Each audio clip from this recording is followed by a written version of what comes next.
Is this thing on? Are you hearing me? Yes. Good to be with you. And I went over there to start with because I don't want to forget this. I know it's a little goofy for me to start this way, but this is the Kansas Book Festival. And since I directed, I want you to know about it. Happens annually, and we keep hearing people like in Newton who say, Kansas Book Festival, I didn't know we had one. But it happens every year. September 20 is when it will happen this year. And there'll be 40 authors, all who have books somehow tied to Kansas. And it's fun. If you come up, it's at Washburn University in Topeka for a full day and panels all day long talking about new books.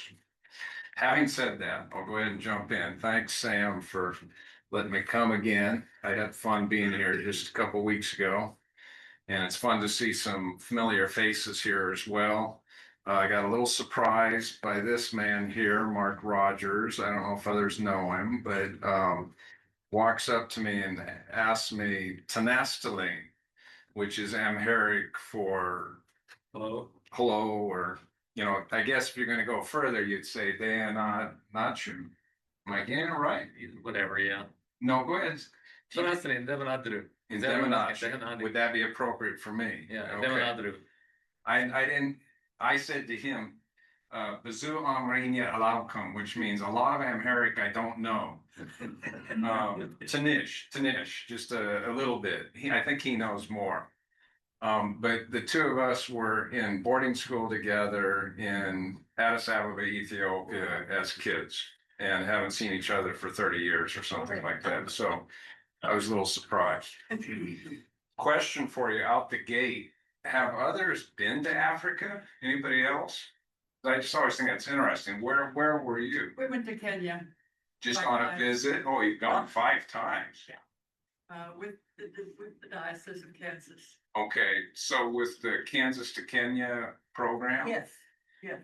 And which is something I've done as well because of the Episcopal diocese here has had a relationship with people there in Kenya. And I just think it's important to be clued into the continent as a whole. That's why I've got a map up here to start with. And this book, Continental Drift, is all short stories. There are 12 of them, and they engage with characters from 8 different African nations. We were together in Ethiopia when I was young, and my parents eventually had to leave there. It was due to a Marxist revolution. We ended up in Kenya and Sudan as well, which feature in these stories. But for a while, I was training writers in developing countries and traveling overseas quite a bit to about another 10 or 12 countries in Africa. So altogether, we've got stories in this from Ethiopia and from Sudan. This is an old map because I accidentally did not bring my PowerPoint, and this is an older one. But it's now South Sudan and North Sudan. And there's a story set in Kenya, a character from Uganda, another one from down here in Zimbabwe, also Nigeria, all feature in these different stories. And there's a reason that I tried to write it in that fashion, because Africa, which often gets thrown out here as kind of a collective, is very diverse. It's not just one monolithic culture. And so I wanted to do what I could to kind of celebrate that diversity by going to these different countries in the stories that I was telling. So I've got protagonists also in the story, in these stories who are men, women, kids, older people, Sikh, Christians, South African white, South African black, and numerous American characters as well. Some of the stories are set in the US and have somebody coming from Africa, and others are set in some part of Africa. For me, that was fun too, to write that way, because it was challenging to think, okay, I'm not going to have the same scenario. Now I'm going to jump to something else and see what I can do with it. So these stories are all fiction, but they are rooted in actual incidents, things that did happen, or things that I observed. And I thought what I would do to give you kind of a sense of the array of the stories is to read little snippets from several of them and talk to you a little bit about how it came into being. The first story in the whole book is called The Assigned Seat. And it's about a Black South African woman on an airplane coming out of London to Johannesburg who is eavesdropping on people behind her and struggling with memories that it's bringing back that are very traumatic because one of them is an Afrikaner and she had to serve as a maid in a white Afrikaner house during apartheid. And what triggered this story was really, I was on a plane out of Nairobi and a guy sat down next to me and I discovered he was a young white South African.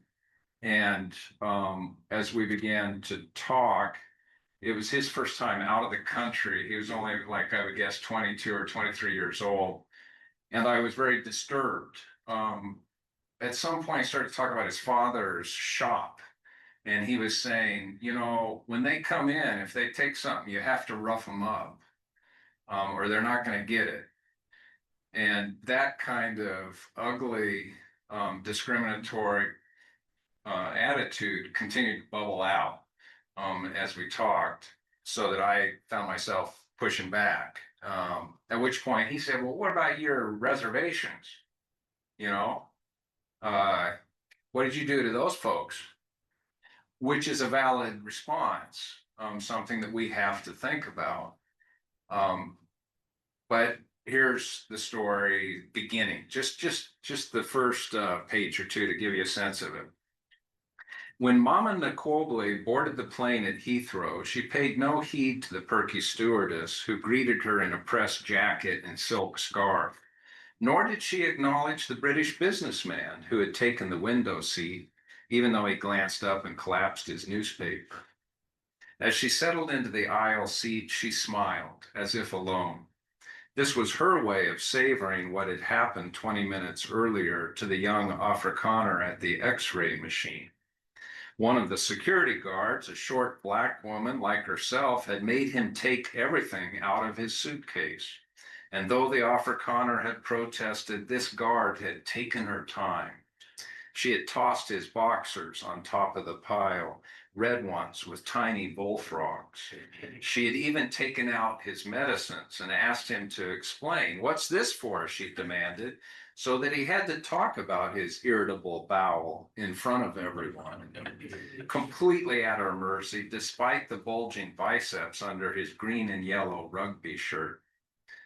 Nkoble guessed the Afrikaner must be more than 25 years old, but his barrel chest and broad face reminded her of someone slightly younger, whom she had known long ago, back before she buried him in the cellar of her mind. The cockeyed mouth and sandy hair and ruddy skin, these were all so familiar that she wanted to reach right out and slap him. How could it be? After 35 years, to still feel this way? She glanced to the entrance of the plane, wondering if the young Afrikaner had boarded. She hoped to see him outraged.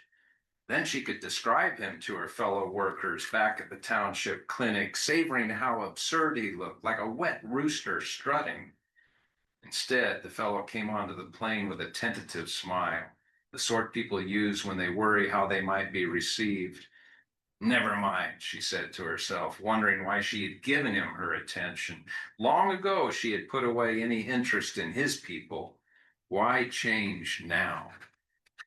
So that's how it just starts, and we continue to watch them until they are forced to be in conversation. I'll read you a little snippet from another story. This one's called White Bull, and it's one of my favorites in the collection. And In this case, it's set in South Africa, in South Sudan. And what inspired this one, well, there's a couple of different things. Last time I was there was probably 10 years ago. On that occasion, I was just kind of swept by being back, having lived there as a kid. There were things that happened that were just so powerful and evocative. One of them was flying ants came up out of these large termite hills or ant hills. You may remember this. At boarding school in Ethiopia, they would come out, and when they all were out, the wings would eventually fall off, and they would cluster like little drifts, get blown into cracks in the on the curb, you know, and stuff like that. And here they were again. And we were out in the most remote place, and many people had no electricity. And they were saying, as dusk was coming down, they're coming out tonight. And I was like, how do you know? Because they only come out twice a year. How do you know they're coming out? And they took me over and they went to one of the ant hills and they said, look there, see right there, you see that hole? I was like, what hole? You know, I can't even, just tiny, like a pinprick of kind of a glassy opening, very small. They said, that means they're going to come out now. I was like, okay, let's see. And dusk passed, the sun went down, and sure enough, they just start flooding out of these ant hills all over. And what people did there was they would light fires in their yards because the flying ants would fly towards them. So they wanted to attract them. Then they would grab them out of the air and throw them into a bucket of water because the wings would hit the water and they couldn't come back up. And they were harvesting them because they would eat them. They would fry them up and eat them. And they had different ways of even making a kind of mash out of them and things like that. But what was fun was the kids were all out. And what I realized is this was like Halloween. This was trick or treat.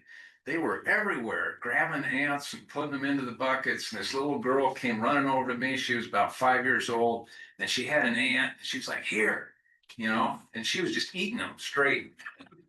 I was like, oh, I don't know. But okay. So I bit down on this one ant, and it was kind of buttery, different flavor. But I'm saying that the evocativeness of that was something I wanted to capture, going back to this story and another one set in South Sudan. And the other thing is that when we lived in Des Moines, and my wife is the bishop of the Episcopal Church here in Kansas, she was working there at a cathedral in Des Moines, and there was a man named Jacob Wall who had spent his whole 30 years maybe now in exile, having had to leave due to fighting in South Sudan. And he wanted desperately to go back. And he wanted to go back because he thought maybe we could stop all the fighting between the Dinka and the New Era people if they had to go to school together. I'm going to form a school. I'm going to ask for them both to come. They're going to go to this school together. And that was the inspiration. By the time they reach Bor, there are 30 people on top of the convoy trucks with their stacked supplies sitting on the hot canvas-covered boxes. The 5 trucks are white UNICEF trucks with civilian drivers. The UN soldiers ride next to them in each cab, wearing blue helmets and sour-smelling, sweaty camos. The soldiers, most of them short, light-skinned men from Nepal, cradle worn machine guns, but they show no alertness. They are checking off the days before they will get out of this most unfortunate situation silently. They long for snow. The 30 on top of the trucks, though, they are talking animatedly, pointing to things they recognize as the convoy heads north from Bor, closer to their home villages in Jonglei State, where the emergency food rations will be unloaded. They point to a distant hill-like boulder skirted by trees, or to the flickering sliver of a stream that is a tributary of the Nile. They can smell the Nile as they near it, the damp scent of river reeds and water lilies drifting across the thorny canopy. These hitchhiking Dinka are all trying to return to homes they had to flee during the fighting with the new air. They want to recover lives they never expected to abandon. They also hope others will return, neighbors and cousins, secret lovers. They are tall, thin people with closely cropped hair and ebony skin that glints in the sun. Men in well-worn button-down shirts and women in wraparound dresses with faded prints. But among the clustered riders is a pepper-haired 60-year-old wearing a dusty suit jacket, which he refuses to take off because it lends him more dignity and because it helps hide the 8,000 US dollars in a money belt under his sweat-stained dress shirt. You got to read the rest to find out about that. So those are a couple examples. I'll give you one more just short one, and then I'd like to read one story in its fullness. It's one of the shortest in the book. But just for fun, I'm going to jump to one I haven't looked at for a bit, in part because Mark's here. This is called The Rift. And what inspired it was as a junior and senior, after we had to leave Ethiopia, I ended up at what's called Rift Valley Academy in Kenya. And have you been up there? Valley. Did you go to Kajabi, which is the city or small town, a village really, largely of missionary folk, but also with a school for Kenyans and a mission hospital. And that's where I went to school, right on the edge of the Rift Valley. It's a panoramic view. Out my dorm window, we would see just this vast open valley that's, probably 30, 40 miles across. And Mount Longanot, which is a volcanic crater out there in the middle of all that savanna. It was beautiful. It was also a little frightening to suddenly just be forced to start all over again, and at a school where you'd be gone from your family for 12 weeks at a time, 16 maybe, I don't know. And what inspired this story was while there, I dated a girl who was Mennonite. Her parents had been missionaries for their whole career in Somalia, then in Kenya. And later, because we remained friends, we were talking at some point, and she told me that she'd been very attracted to one guy in our class. Most of us were white folk. We were from Canada, the US, New Zealand, Norway, Australia. And then there were some, and when we were very young, there was almost no one in school with us who was actually African. But by this point, maybe 10 or 15% of the class would have been people from Kenya or Ethiopia or another country there who were native to those areas. And she was very attracted to this one guy who was Maasai. And her parents, when they learned, said, no, you cannot date him. It will not work. This mixed marriage stuff, which I, hearing it, found very hypocritical, given that we were overseas reaching out towards people who are different than us racially. Why not have that kind of relationship as well? So I'll read just a little bit of this. The Rift. Carly woke first and felt awkward. She lay quietly in her sleeping bag, listening to the whisper of wind in the thorny acacias, then the whirring chitter-chatter of a weaver bird. Her bladder was full, but she didn't dare move because she didn't want to wake Leo. If anyone finds out, then what? She wondered. Yesterday, the whole planet felt foolproof. After they met on the red dirt path below the boarding school, shouldering suspiciously full book bags, They dashed down the steep incline, chortling at the thought of the duped principal and the academy staff. Friends were signing them out at the administration building and saying their parents had separately come to pick them up. No one would know they were together, or that they were only 5 miles from the school down on the savannah in the valley.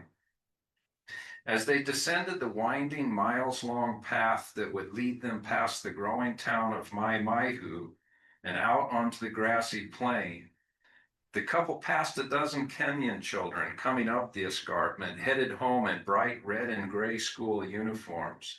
Astonished by a galloping white girl, the children stepped aside and practiced their English. Hello, hello, good to meet you. Where are you going? They looked curiously at Leo, too, a Maasai boy, loping beside them, Mzungu, saying things that made her laugh as if he was her closest confidant. This caused the children to titter, shouting, "Girl, do you like this boy? Please, like me also." Carly and Leo passed an elderly Kikuyu woman who was bent forward with a sack of potatoes large as a pillowcase harnessed down her back, held there by a thick strap around her forehead. Her face was fixed in place, leaning into the weight of the potatoes. Only her eyes followed them. She looked back with weary distaste. Carly, who hoped to soften the woman's scowling mask, called out a cheerful "Jumbo, Mama," but the woman just stepped aside. Her sourness, dark and cold, swept across the warmth of Carly's happiness, and now again, as she lay with eyes closed in the tent, it came back to her like the shadow of a thunderhead. What if our parents find out?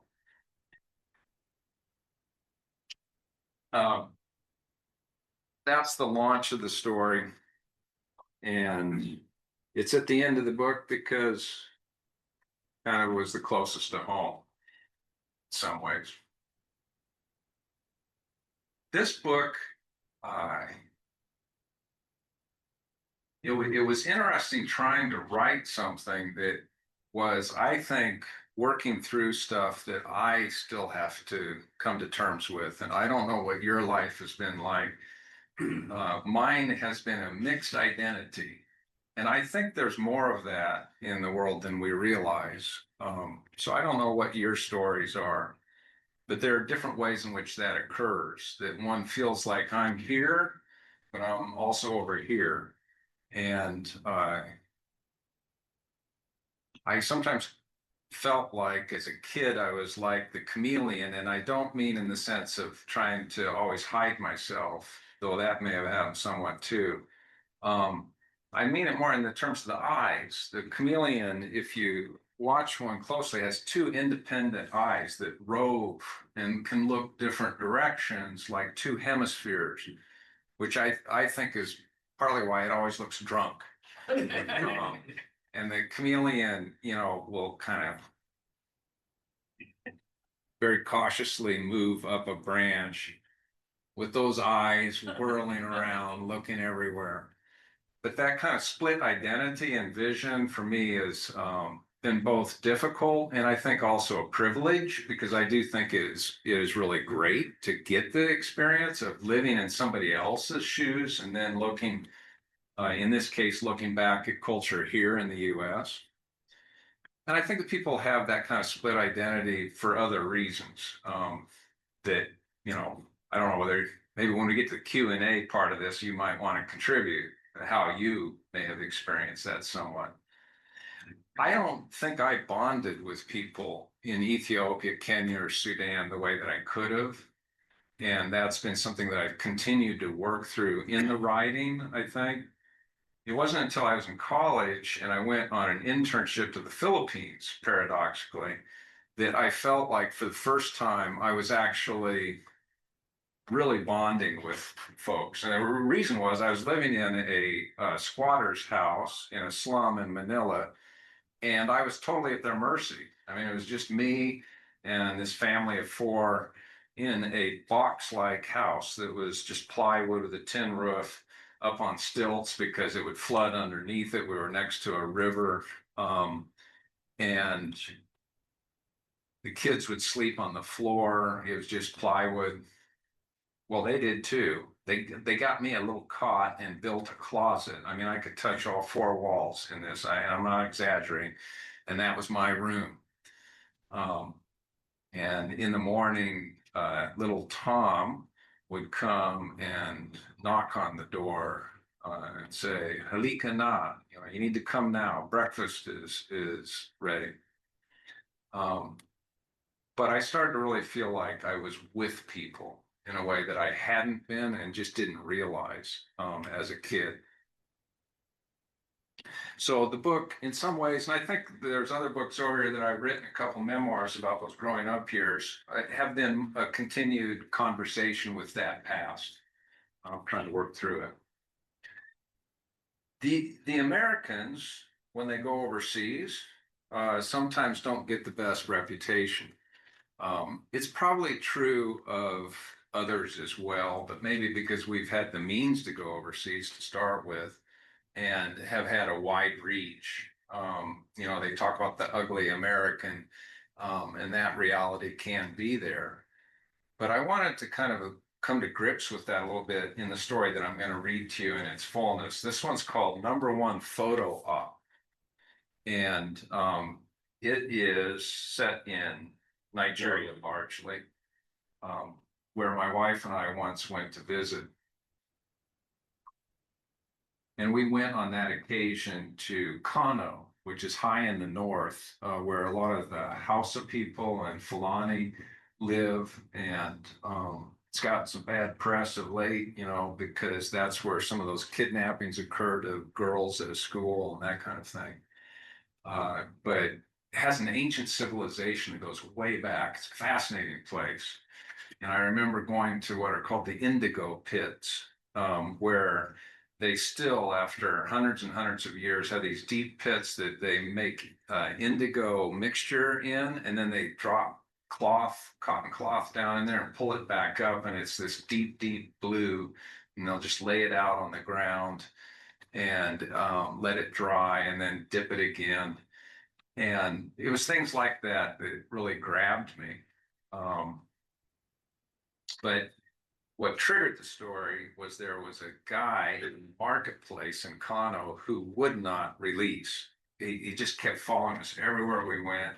And he insisted, "I am going to be your guide. You have to let me, I'm going to be your guide. Pay me, I'll be your guide." And he would not go away. And it was very difficult.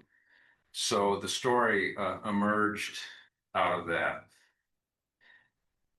I'm not sure whose idea it was to go to Kano, mine or Kelly's or Elisa's, but I guess all three of us had been hearing how the trip wouldn't be complete without one of the old Islamic cities.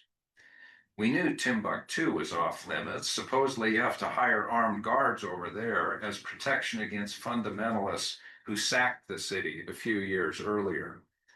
But we could fly into northern Nigeria. At least that's what this cute guy told us in Ghana, who had been with the Peace Corps. Just fly in, don't drive, and keep inside the city. You'll be fine, he said. So when we had seen the game park and everyone was waiting at the White Sands Resort for the flight home, we broke away from the rest of the sorority crew. This was January of senior year, and the three of us had just taken a course on Islamic art. We knew we'd never have a chance like this again. It was only 2 days, but it was definitely worth it. The Emir's Palace in Kano is this ancient adobe building with a 15-foot high wall that dates back to the 1400s. Nothing but adobe, but it's still standing. And the indigo pits are amazing. Supposedly, they've been dyeing cloth for 600 years. It's the darkest blue you can imagine, like the bottom of the ocean.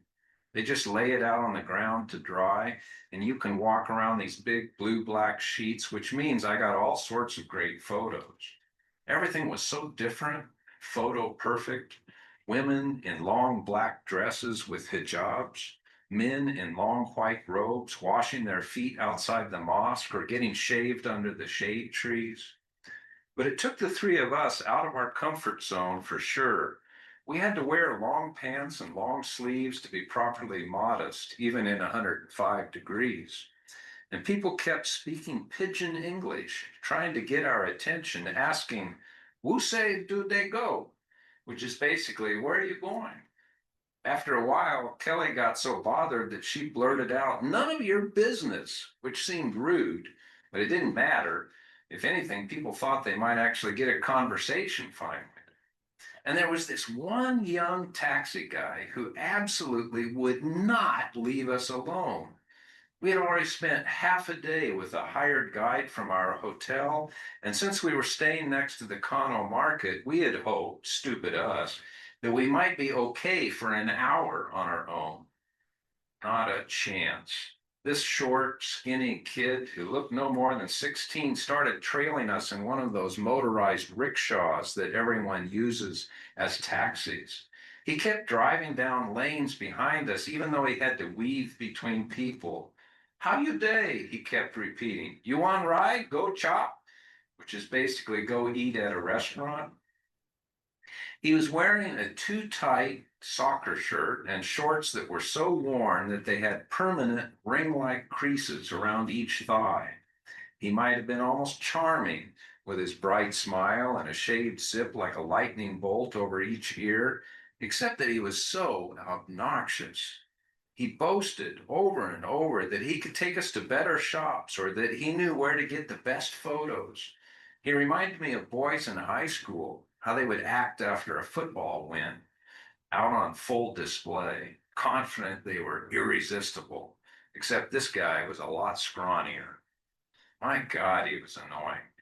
Elise finally blew up and told him to F off. But you know what he did? He actually parked that three-wheeler, took the key out, and started to walk right next to me, practically demanding that I hire him as a guide. Why me? I have no idea, except maybe that I had been quiet so far. Anyway, he followed me into the shop where I was trying to get presents for my family, and he kept doing guide stuff, like talking about which tribe made the beaded bracelets and what kind of leather went into the slippers. I acted like he wasn't there. I stepped into another shop to shoot photos of an old man who was carving designs onto a dried gourd. But this kid actually convinced the carver to give him the gourd and the knife as if he was the one doing the work. Then he pointed at his chest, saying, "Number 1 photo op." I had stayed silent so far. Now, though, I told him to please, please go away. The carver was a sweet old man with wonderful wrinkles, and the taxi kid looked so fake by comparison, all puffed up in his red shirt like a cartoon. I told him he wasn't going to get a cent from me. Then I stormed out of the stall and caught up with Kelly and Elise. Still, the guy kept stalking along, saying he would charge only half price, just enough for gas. He put his hands out to carry our bags, and that's when Kelly went completely ape. She turned around in the middle of the street and started screaming that he was harassing us. She even shouted for police. Overreaction, I know. And I told her that later. I was getting embarrassed myself. But once he heard the word police and saw people staring, he lost all his cocky air. For a moment, he looked like he was getting shorter and skinnier. Then he turned and jogged away, and the look he gave us, it was so genuinely upset that it upset me. All hurt, confused, and angry, like we were the problem, not him. That's not the end, though. You have to hear what happened the next day, our last day in Kano. We paid to go around with an official hotel guide, knowing we wouldn't get harassed if we were with a 50-year-old who drove a van. He took us to a Lebanese restaurant that had out-of-this-world hummus. Then we climbed into the van and crossed Kano to the main mosque, the one they call the Grand Mosque. I wanted pictures because the Peace Corps guy back in Ghana said it had really great minarets.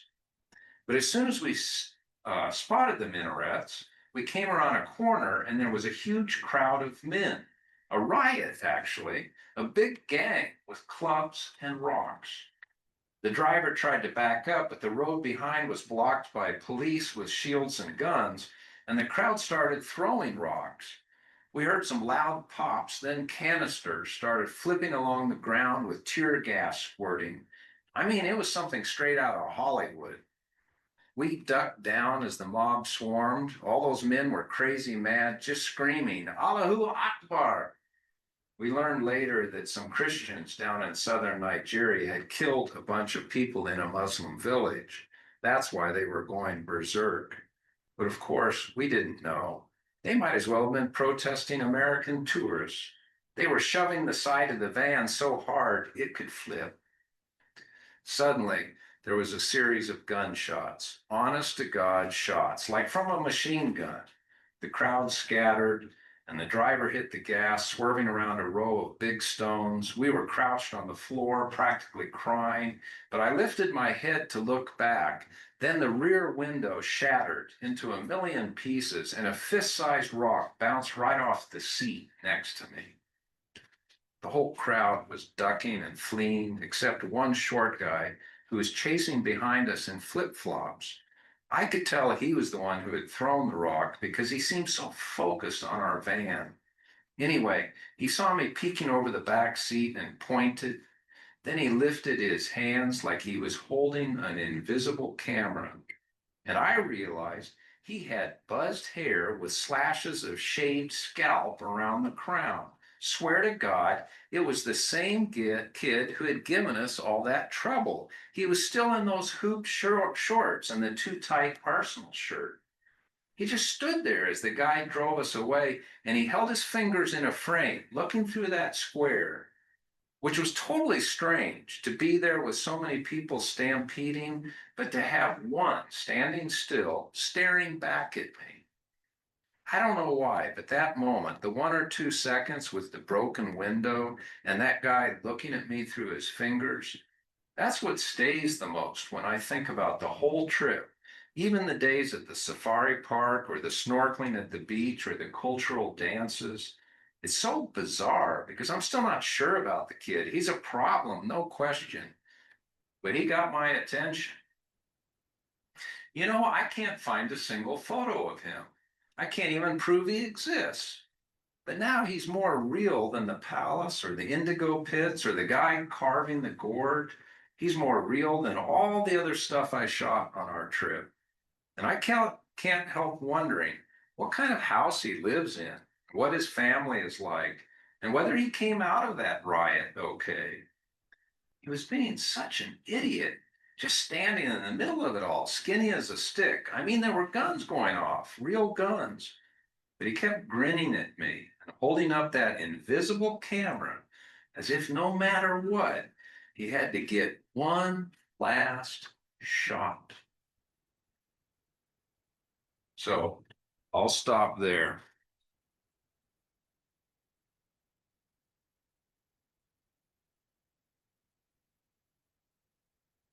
I will add one more thing, though. And you can be thinking if you have any questions. One thing that I want to add is that story has been in my craw for 20 or 30 years based on an actual incident that happened to me, but it happened in Bangladesh. So even though I told you about this guy who was difficult at a market in Kano, when I went to Bangladesh back when I was doing these training workshops for riders overseas, at the end, I had to go down to an airport office. Back then, you had to confirm you were flying and that kind of thing. And this fellow took me in a van, and we came around a corner, and there was a riot. All these men out angry, and they were rickshaw drivers for the most part, who were protesting that they were paid so little. And they took big rocks and put them out on the road so that cars couldn't easily get through. So they were blocking everything up. And we were stuck in the middle of this thing with people shoving the van. And tear gas started going off with police who were ringing the whole thing. And then guns started going off. And the guy pulled out over a curb and bounced through something and then back onto the road, and we took off, and the whole back window just disappeared. So, you know, I tell you that in part because this is about stuff that has happened in Africa, yes, but it really is more universal even than that. these are things that happen around the world and between different cultures. And there's a reason that somebody in a market says, please, or even starts to become insistent about being your guide. I don't like it necessarily, but it's because he needs money. He is desperate to be paid, and this is the only way he will eat. And it stayed with me in Bangladesh because I encountered a rickshaw driver there who kept riding beside me as I was out walking and insisting that I get into his rickshaw. And I was like, I just want to walk. I got 2 legs, man. Just leave me alone. But that night I was in this guest house where I was staying, and I looked out and there was a construction site behind me. And down in that site was a little pond of water from rain, spill off. And people were bathing down in that pit where they've been working all day to make the foundations for this high rise or whatever it was, and washing their clothes in that pit. And all day I had also noticed that there were men who are out and women who all they were doing was taking a hammer and smashing rocks to make them smaller. So that they were basically making gravel by hand. A couple of them had umbrellas that they had on a stick that would give them some shade. Others didn't. I thought, this is not an easy life. And it brought meaning to that insistence that I was encountering at times as a wealthier person traveling into the area. So have others, I'm seeing some nodding, like have you encountered things of this nature yourself over here? Yeah, around the time where they started the Salvation Army in Eastern Europe, so we lived in Moldova for years. And so even there, where we would think maybe people would be more well off, you still were encountering that neediness at times?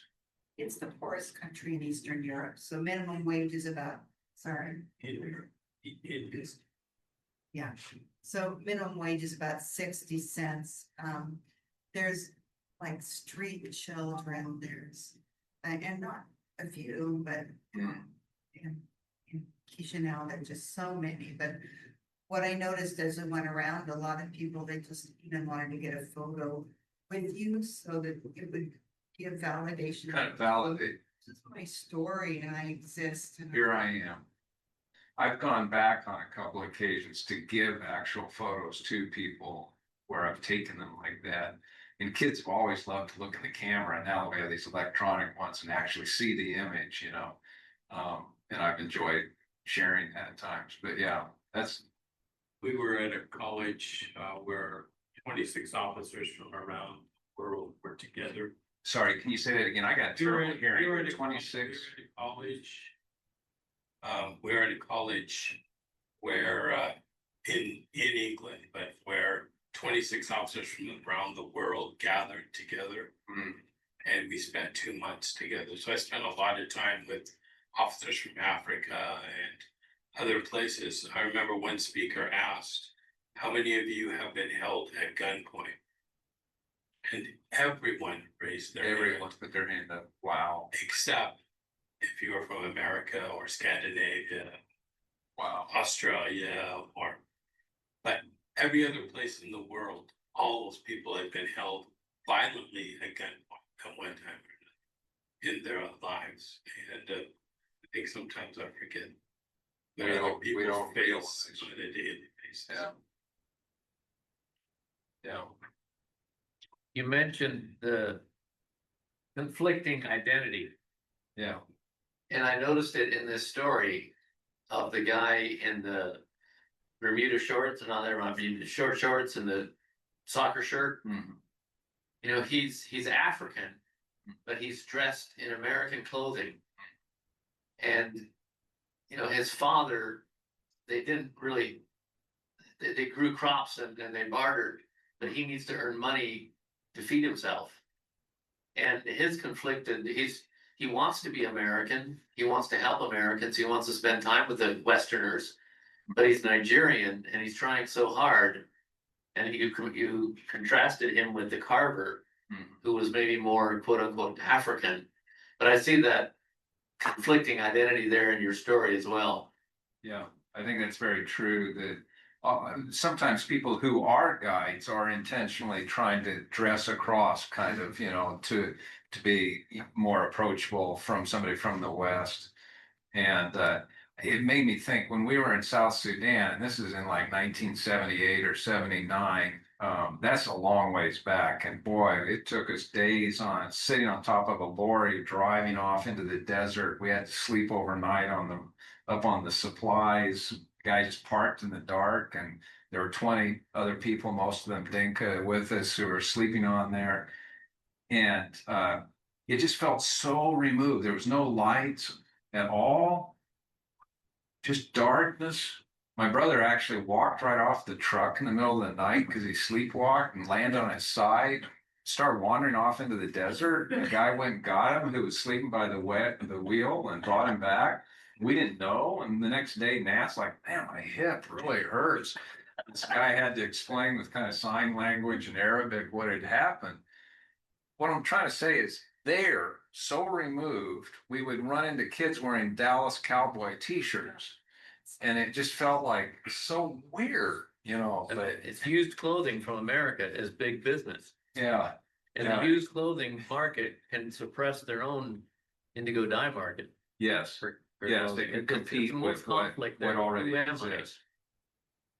Are there other people that have a question or a comment like this, or? So that picture on the right is bizarre. Very interesting, isn't it?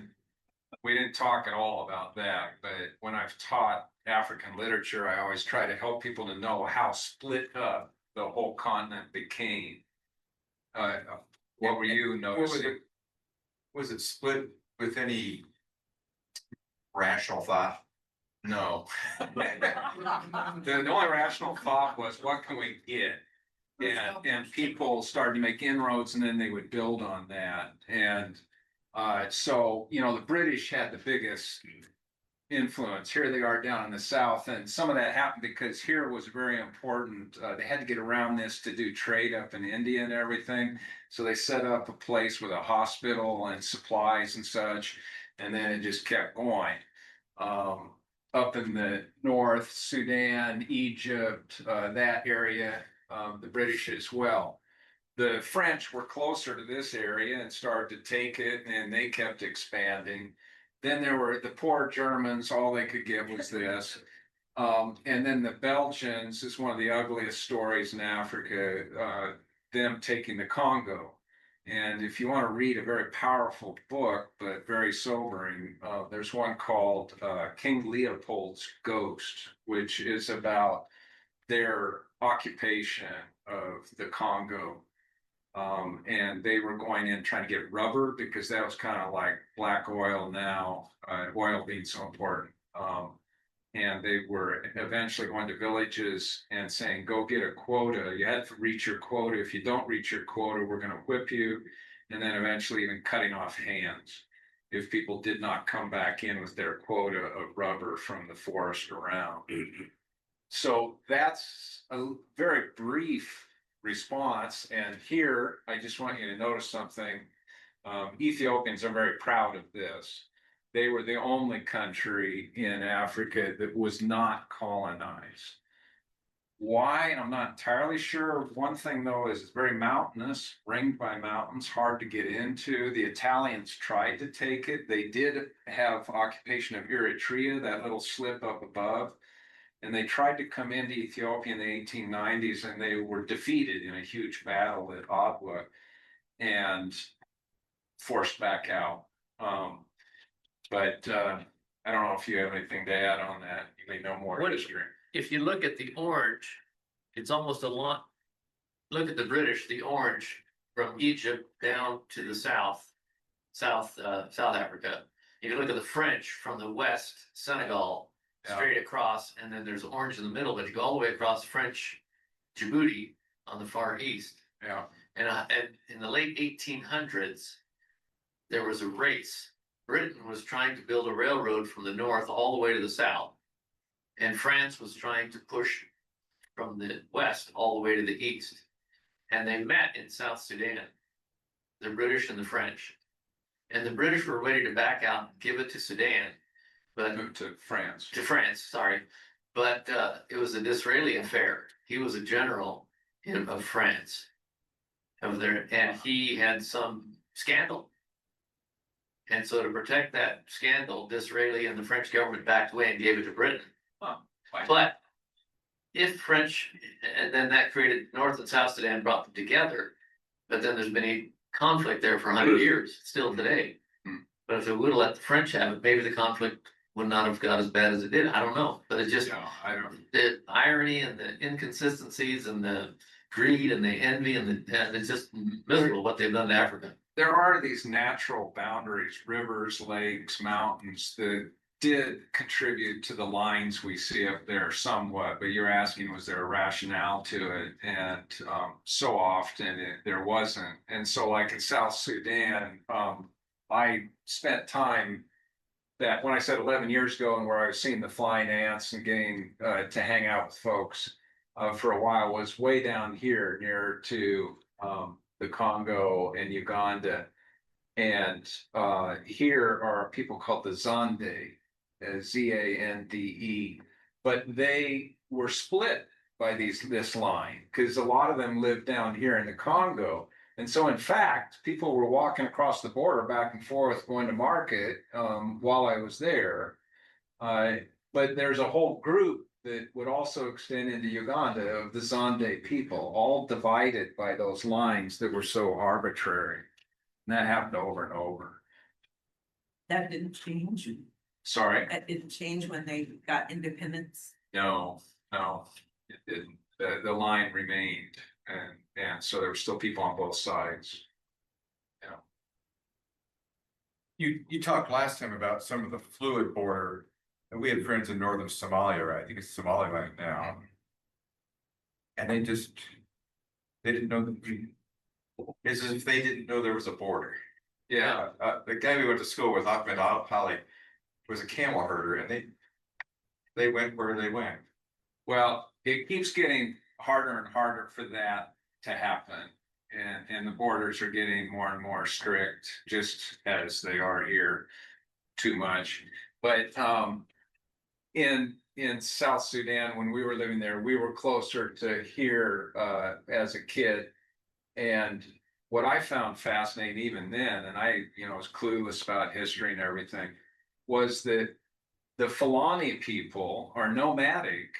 And they would come riding into our village with camels, and you'd hear these wooden bells that they had hand carved on the camels, knocking as they came down the road I have past one the at my house. house. I could have run it. Huh? I have one at my house. Do you?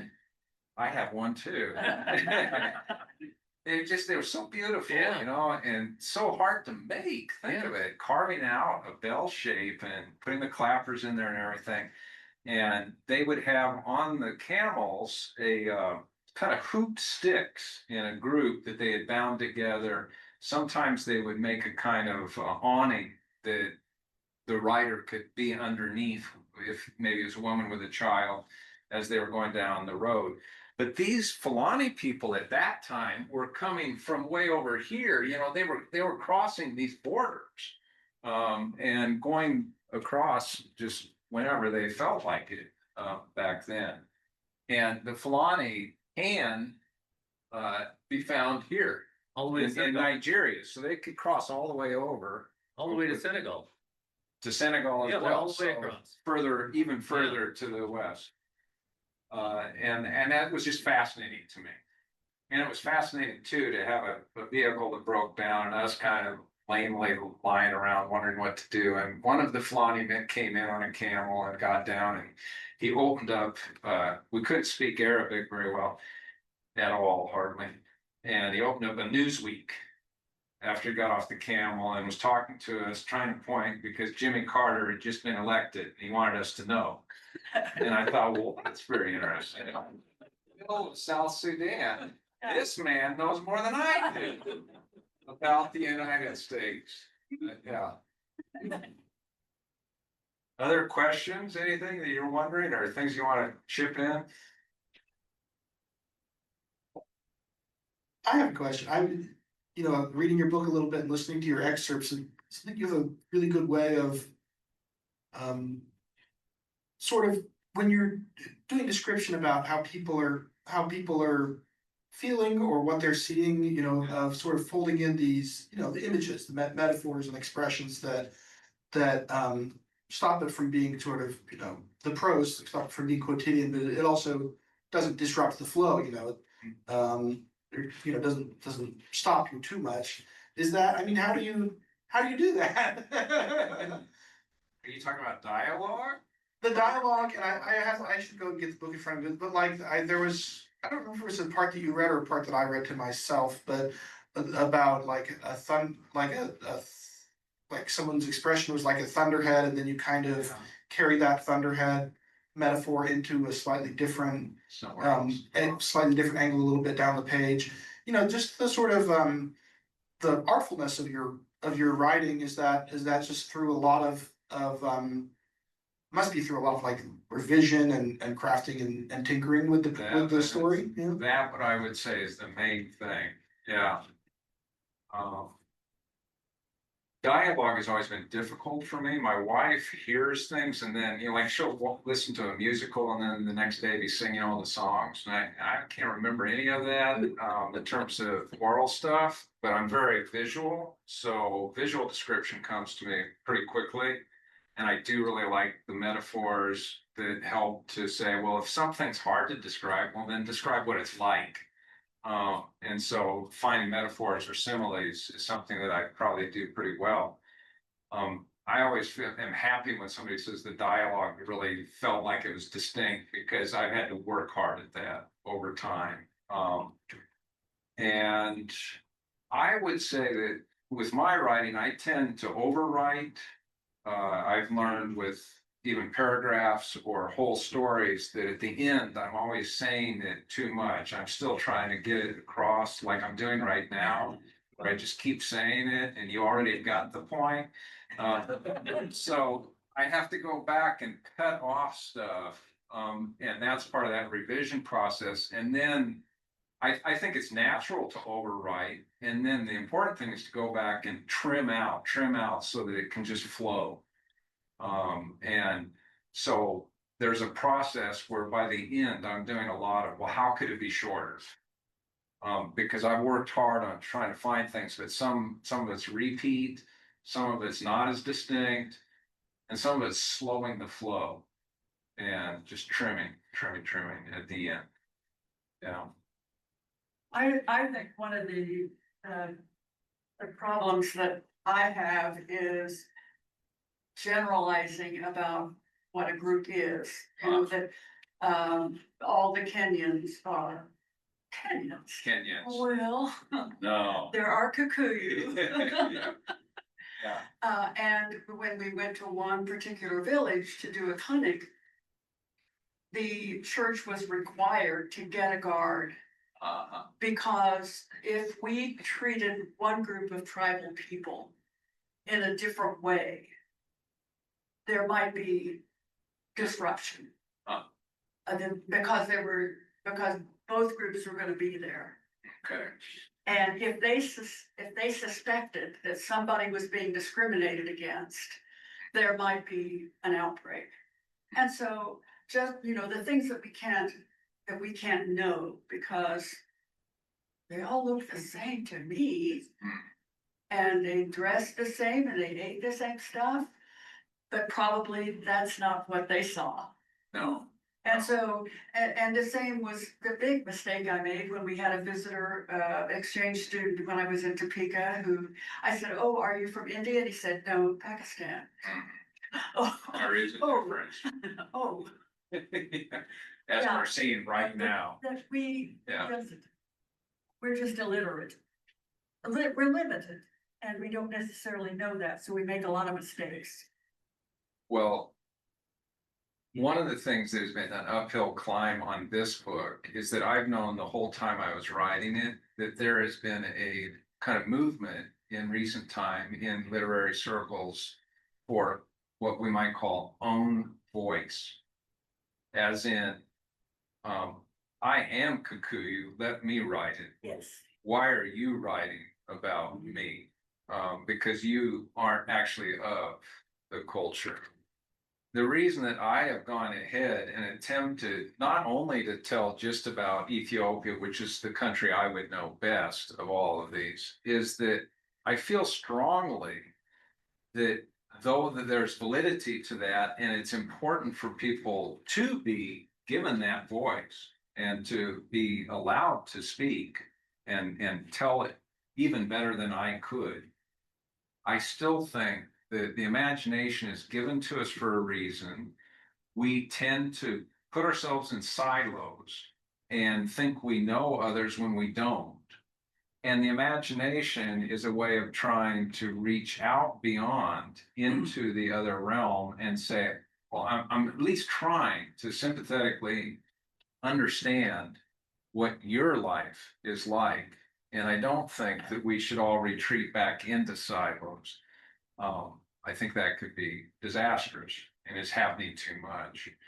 So, in part because of having had that split identity as a kid, I feel a bit more of the validity of going ahead and doing this, but I'm also conscious of my own limits, and that these stories are my attempt But you're to giving bridge. others a taste of a culture and give us an interest in that we may look for writers from those. That would be my hope, is the person reading would be like, I know more now, still limited, but I know more, and I'm interested.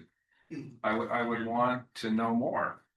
If we want to tell someone else's story, we need to be willing to listen to them tell my story. Yeah, That might take some humility. coming back the other way, you're saying. Yes, that might take some. By the way, humility. this is what you look like. Yeah, yeah. Yes, I absolutely agree. And there are some wonderful African writers doing that now. Like there's a Nigerian author, Chimamanda Ngozi Adichie. I don't know if I'm saying it quite right, but her books are incredible and well worth reading. And they're turning the mirror, saying, "Hey, take a look here. At the ugly. This is what we're seeing."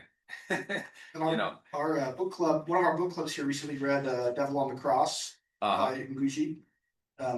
by Ngugi wa Ngugi Thiong'o. wa Thiong'o. Thiong'o, yeah. Yeah, well, he's worth reading. It's I haven't read that one. a stunner of a book. I mean, it's very polemical, but it's like a blazing brand, you know, the whole book. It's really Yeah. something, really Yeah. something, you know. But actually the number one photo op story, you know, I mean, of course, like any literature, there's multiple ways to look at it and read it, right? But you know, you kind of ask the question like, what, you know, he says I'm the number one photo op. So I say, well, okay, is he right? What is the number one photo op? You know, and then at the end, when he's just emphasizing that point. It's me. It's like, look, maybe the number one photo op is the reality of the current moment that's impinging itself on this narrator, and it's not, you know, I don't know if it's specified if it's a male man or a woman that's the narrator. Woman is what Yeah. I'm trying for, yeah. Right. The instead of, you know, she's looking for this pre-imagined vision of the city, image of the Yes. city. That's like, oh, it's just like she just wants to see the parts that are just like the classic images. shot. Yeah. Yeah. Mhm. So And you're saying maybe it's worth capturing reality. it's like, yes, like, hey, take a picture of me. It's like, take that seriously. You know, if somebody Yeah. thinks that, and actually, yeah, it's making me think of another. Jim Griggs is one of our volunteers with the photography club, and he's actually giving a presentation next month. But he's gone to the Rift Valley on photography trips Okay. multiple times, and actually, I think some of us were talking about people want their photos taken, and he actually took photos of the Maasai, you know, like I guess you would call them warriors, right? I mean, they were in sort of traditional dress, and then he actually had them developed, and on his next trip gave the prints to those people, Yeah. and they were Delighted. delighted, yeah. Yeah. Yeah. Absolutely. I think we probably should wrap up, right? Yeah.